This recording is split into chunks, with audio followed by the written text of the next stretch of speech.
Welcome to Breaking Solo, how solopreneurs break barriers, build brands, and embrace the future of business.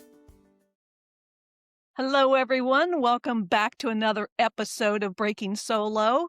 I'm so excited for my guest today, Deborah Wendorf and AJ Nardini. I got it? Got it. Good job. Excellent. So thank you for being with me today. And please tell the audience who you are, what you do. Deb, go ahead. Great. You start. So, again, my name's Deborah Wendorf. I started On Demand Solutions about 13 years ago after hanging up a corporate hat and saying, hey, I want to do this on my own. Got my first client, and kind of the rest becomes history. Found quickly that there was a need for the niche that we have, and frankly, didn't stay solopreneur for too long. Actually started having people come and join the business to help meet demand, which is one of the reasons that AJ Nardini is sitting here. So I'll let him introduce himself. Yeah, so my name is AJ Nardini. I am a partner and the COO of On Demand Solutions. I've been with On Demand since 2017. I started in June full-time of 2017. And yeah, like she said, what we do is we can function as a business of any size, their HR department. And we fit exactly their need for what they need at the time in the life cycle of their business. Our largest client has thousands and thousands of employees. Our smallest one has 3 and everything in between. So, yeah, and what we found is that there's a major need at every level of business, even for like believe it or not, even for solopreneurs. I Yes. have conversations with solopreneurs all the time. It's obviously not dealing with their employees, but it is dealing with clients and dealing with employees of their clients. So it has a lot of crossover. Yeah, Yeah. absolutely. So how long, Deborah, did you stay a solopreneur, you think? Oh, before I actually hired an employee, it was a little over a year. I did actually seek some 1099 help at about the 7-month mark because the demand was more than I could handle on my own and just needed some extra hands. That's a nice problem to have. It has been a great problem to have. That's what all my Absolutely. listeners would like to see happen in their Absolutely. business. Yeah. Absolutely. Yeah. So you told us that you left corporate to go into business for yourself. Was there something that inspired you to do that? Oh, yes, there was. So, human resources can be that expendable department when times are tough for certain companies. And I was laid off in a downsizing in one company, the last company I was with. The company prior, they closed a regional office, and unfortunately, everybody in that office was let go. It was a rather sizable group of people, about 70. So I said I really wanted to control my own destiny, and I wanted to be able to drive culture in businesses that were wanting to really make a difference with their people and wanted to do the right thing. I wanted to be able to help and assist that. And that was really the turning point to say, hey, let's try this on my own. And frankly, it was a great decision. That's awesome. I love to hear Yeah. those kind of stories. Good for you. Thank you. So, what's been your biggest challenge and how did you overcome it? Growth. I think 2 things really. First of all, learning you can't do everything yourself. I'm a really good HR person. I am not a good accountant. So finding whether it's a third-party vendor and you're still the solopreneur, but finding somebody who can be the expert when it comes to having that expert to take care of your books and your business. Uh, Learning that you need an IT specialist so that you don't lose everything that you've worked on for the last 2 years. That did happen to me. So I learned all the things the hard way. But then when it was time for growth, it was can I afford to pay this person, and will there be money in the bank when it comes to make payroll?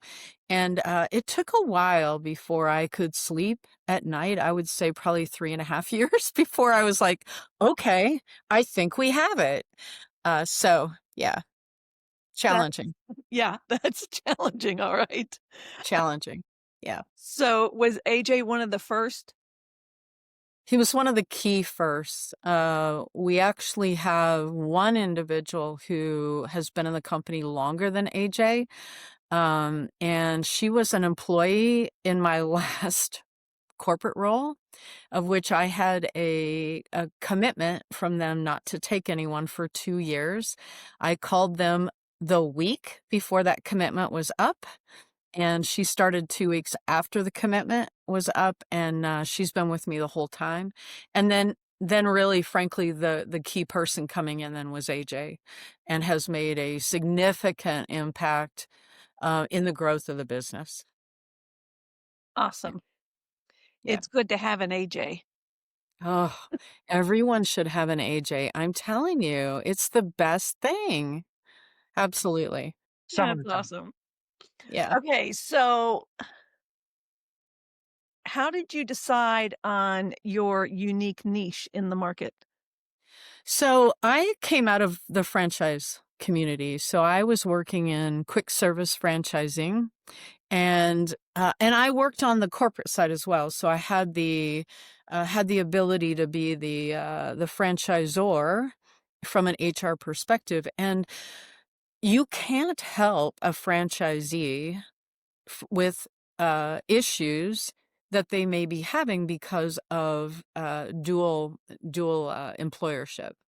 So the original concept was to be out there to help people who were operating franchises who needed really solid HR experience.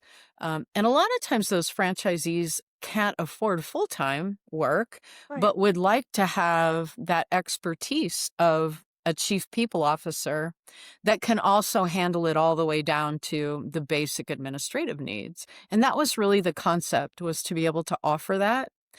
Uh, and the funny thing is we do work with franchisees, but we really moreover work with, we work with companies that are started as solopreneurs or are family-owned businesses, and or somebody just took a risk and opened a business. So we work with a lot of those folks versus corporate.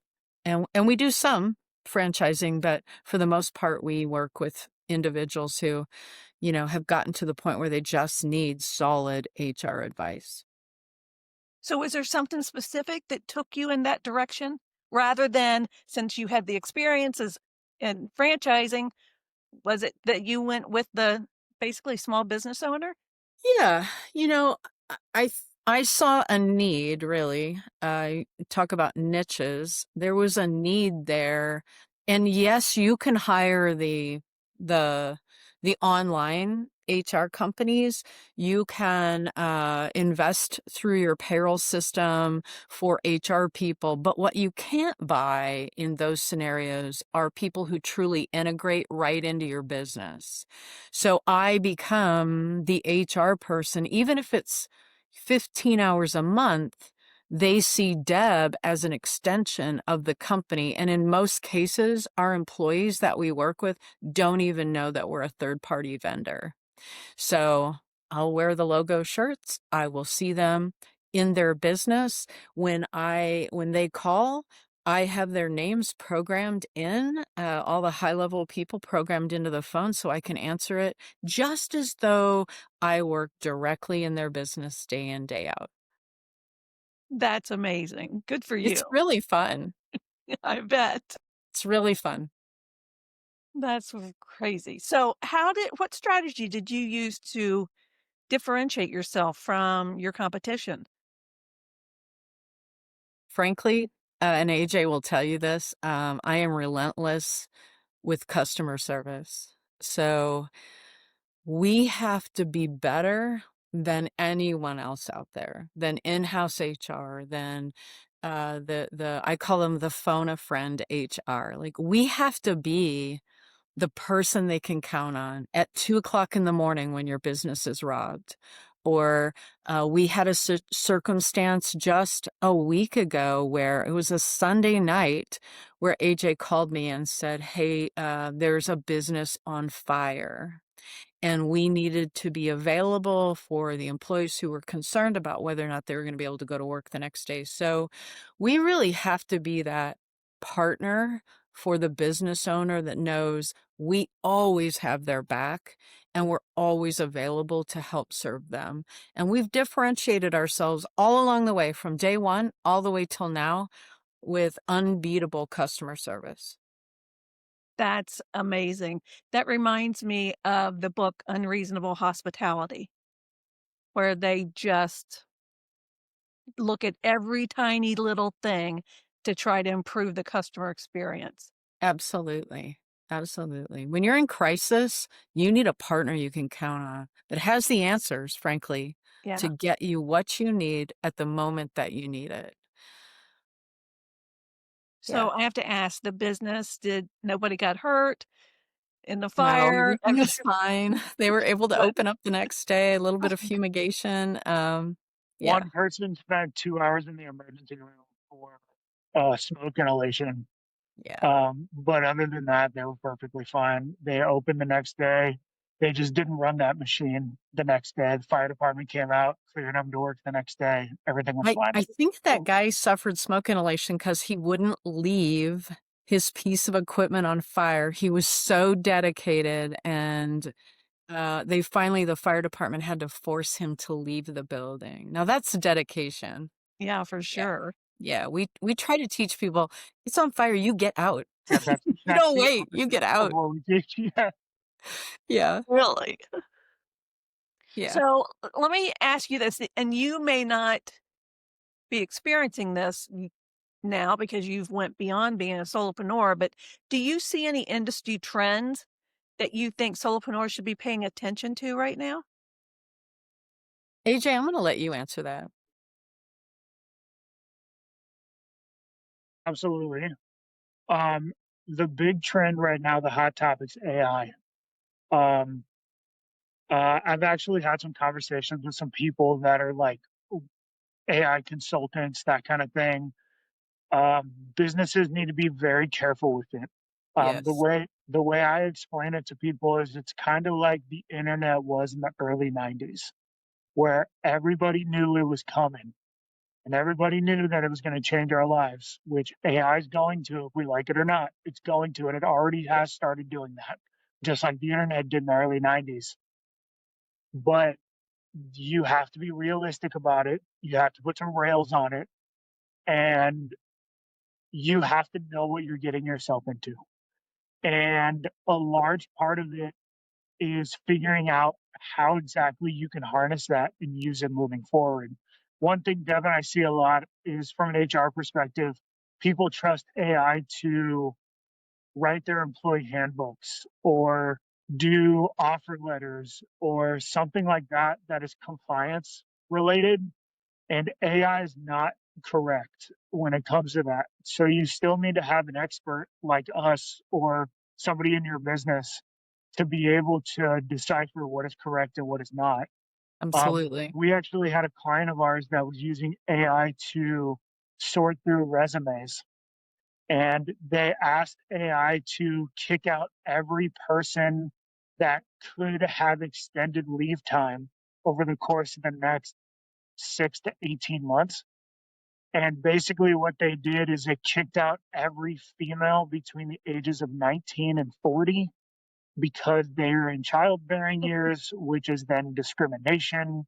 And they had a massive lawsuit on their hands for doing that. And it was a client that works with children, and their staff is predominantly female, and they were like, "Why is this happening?" And they all of a sudden got a lawsuit.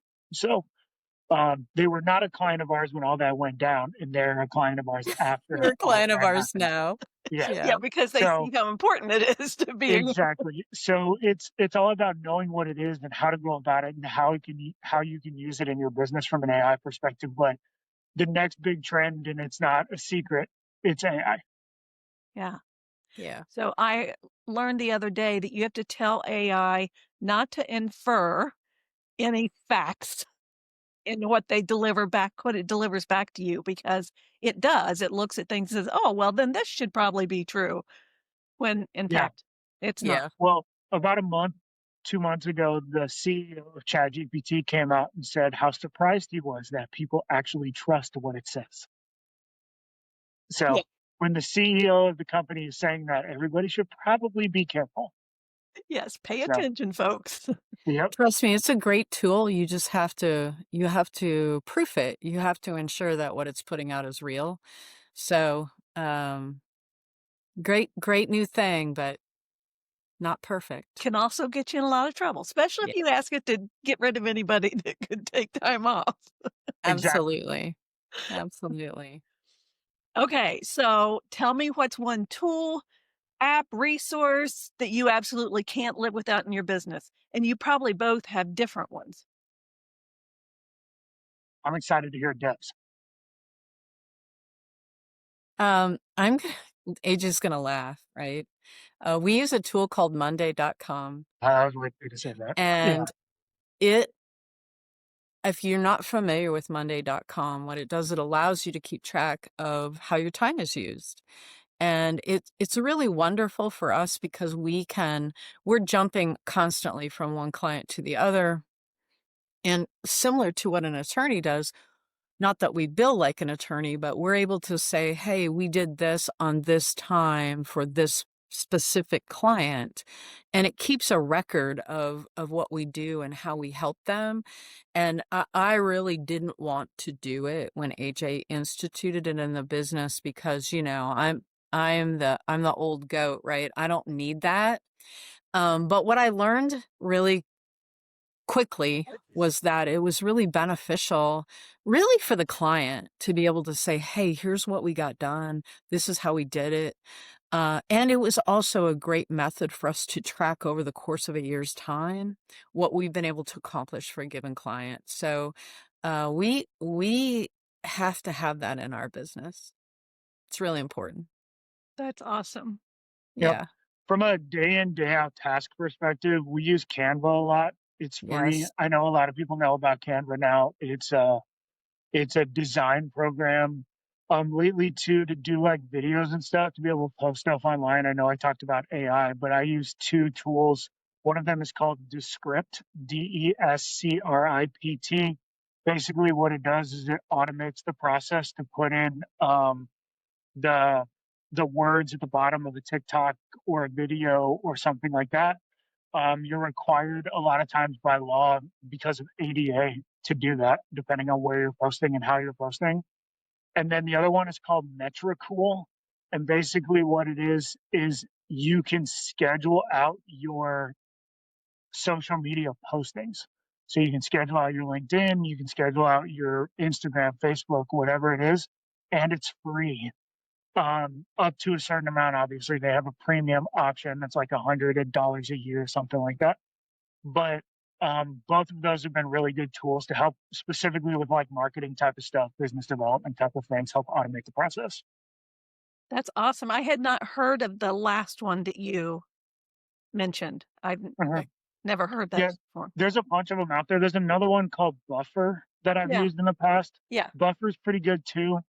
There's another one, I think it's called like Owlink or something. Same concept. They all do the same thing. Metricool is my favorite. I just think it's easier to use. So Nice. Okay. So tell me, do you have any habits or routines that you use to keep yourself focused and productive? Oh, AJ knows that I'm a bit of a workaholic. So I don't have any trouble flying out of bed in the morning to get started on whatever's going on. Um, I do think that there are times when you could get a little distracted and maybe not focus on the right things. I believe that for myself in the very beginning, it was more of a, if I want to make any money, I got to get up in the morning and I have to stay focused and keep the task at hand. I believe that as we've grown, that burden has really fallen onto the team, and we motivate each other to work on projects. We're a very interactive group, and we're here for each other, and we support each other as we support our clients. And so that's really, for me, is a major driver to ensure that we're taking care of each other, because together we then take care of our clients, and it supports all of the families that we work with. That's really good. Um, are you guys in the same space? We are. We are. So I ask because it's easier to connect with each other if you're in the same facility together. So Deb and I are in the same space. She's actually literally right across the hall from me right now. All of our people are remote. So Okay. they're all, except for one. We have one that's about 45 minutes south of Akron, Ohio. But other than that, everybody's in the greater Nashville area, and we physically get together every other week to make sure we at least get some sort of human interaction with people that we work with. The thing that our team's really good about, and we push super, super early on people working with us, I like to call it call to the point of obnoxiousness, right? And that's how we have to communicate on our end to make sure it's all taken care of. Nice. Okay. Is there one piece of advice that you'd give someone that's just starting their solopreneur journey? I'm going to tell you what I tell people when they ask me about opening their own business. My first thought to them is always be realistic about what you might encounter in the first 3 to 4 months. It's very unlike going to work for someone else. The checks don't necessarily come at regular intervals like you would expect for a normal job. You bill someone, you're at their mercy when they're going to cut that check and send it back to you. So make sure that you have some sort of support structure, or you're prepared, for that. And then find some people that you can commiserate with, because it can be lonely. Understood. It can be very lonely. And the people at Starbucks, they love you when you buy your coffee in the morning, but they don't want to talk about your business problems. So you have to find some folks that are there for you. There's some great networks, I know, in our local community here in Nashville, and it's just really important that those two things are aligned, and that your family is willing and ready to support this decision as well. Because sometimes you're not always working traditional hours either. You have to, in the beginning, you got to take what you can get. And it's really important that you're focused and realistic about those things. Awesome. Okay. Do you guys have any exciting projects or launches coming up that you'd like to share? Yeah, I want to talk about our leadership development. So it's always been in my dream to create our own leadership development. I've spent a lot of time in my career writing curriculum for other companies and talking about what is the best choices for your people as they're learning and growing. So we took this on this year, starting about June, July of this year. I started putting together that curriculum with the help of my staff. And we're actually testing it with one of our clients that was willing to take this journey with us.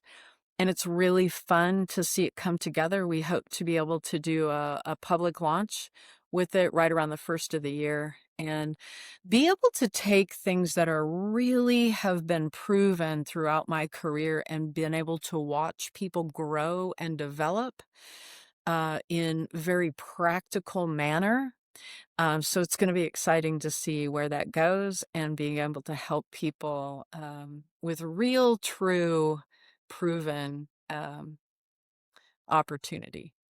Nice. Yeah, I'm For you. excited. Yeah, Yeah, I'm that's excited. exciting. Yeah. So do you have a wait list, or is there a page on your website that they could visit to see when it comes live? So we will definitely post it on social media. Okay. We'll probably start a month or two before we release it. Starting posting stuff about it on social media, specifically LinkedIn. Our LinkedIn page gets a pretty good amount of traffic with, obviously using Deb and I's LinkedIn page as well with that kind of stuff. So that would probably be the best place to see that when it comes out. We're also thinking about transitioning that to an online program as well. So obviously we want to roll out the in-person stuff first, see how it goes, and then transition it to an online program as well. We do have we have a group of our current clients that are lined up for Uh, it. And we are planning a fall launch with a couple of clients.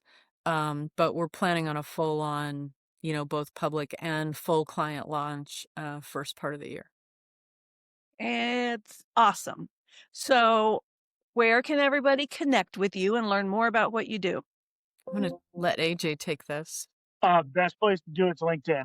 So Yeah. Deb and I we're both very active on LinkedIn. Meeting a lot of people like you, Donna, on LinkedIn. That's the best place to do that. Follow us, connect with us, send messages on LinkedIn. Follow our on-demand solutions page on LinkedIn as well. We do have Instagram and that kind of stuff, but we don't post nearly as much on there as we do on LinkedIn just because, we try to keep the professional and the personal personal. That's Well, the your way people are there. HR people, yeah, that's the way HR people are. So we try to keep it all separate, but LinkedIn's the best way. For sure. Go to our website. It's just odshr.com. You can go on our website. It has our contact information, our email addresses, our phone numbers, all of those types of things as well, where you can reach us that way also. Okay. Yeah. And all of those links will be in the show notes, folks, so you don't have to worry that if you missed Fabulous. it. So that you can find them there. Great. Thank you guys so much for being with me today. It's been a real pleasure. I Donna, appreciate thank it very you. much. Thank you And for having us. yeah, thank you. Okay, folks, if you're listening and you have not liked the podcast or left us a review, what's stopping you? Go do it now. Thanks so much. Welcome to Breaking Solo, how solopreneurs break barriers, build brands, and embrace the future of business.